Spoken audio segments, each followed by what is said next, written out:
Tomato farming for beginners. Today we are going to describe about tomato farming in right way. First of all, subscribe us and press the bell icon. Location for planting. Water proximity should be as close as possible to the planting field to avoid added costs of pumping water.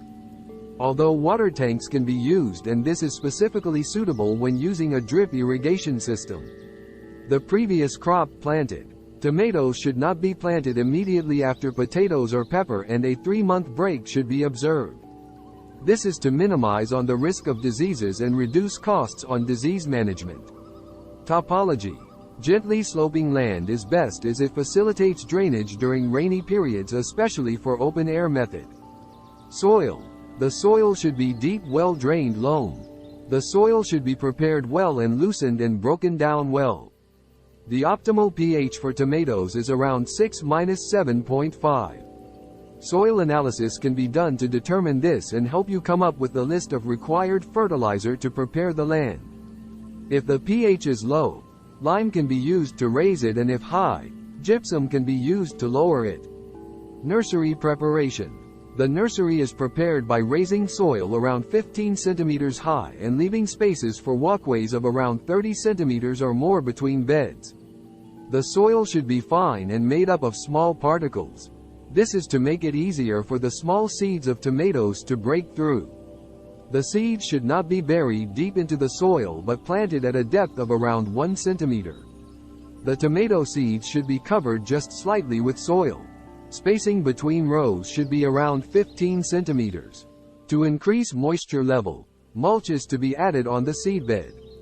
This also reduces splash effect during watering. Watering is best done in the morning, and the seeds are expected to start sprouting in around 8 days.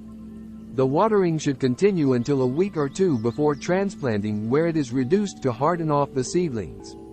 It takes about a month before transplanting is required. Transplanting. The nursery is watered thoroughly before transplanting for ease of uprooting the seedlings. Transplanting is done using a garden trowel. It is good practice to ensure that the roots carry a ball of soil during transplanting to increase success rate after transplanting. It should be done early in the morning or in the evening. Planting. The seedlings are then planted in holes with a spacing of around 60 by 45. Fertilizer application. Phosphate fertilizer is applied at the base for root development, and urea or can used for leaf development after transplanting. Urea is applied at 2 to 3 weeks or can after 5 weeks. At the start of flowering, top dress with NPK, and this can be repeated after the first harvest. Remember that fertilization is done to compensate for soil deficiency. Watering. It is important to ensure that the plants get adequate water supply. Excessive watering is, however, not good for the plants, as it may cause leaching of nutrients. Tomato support. This is done by tying a plant vertically using a string and poles.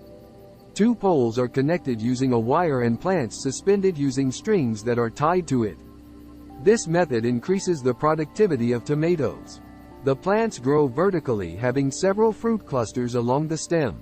Support should be done early after transplanting when the plant is still young to avoid stem damage, breaking later on. Pruning. Pruning should be carried out on side shoots, old leaves, diseased leaves, and laterals. This should be done weekly to remove side shoots before they develop.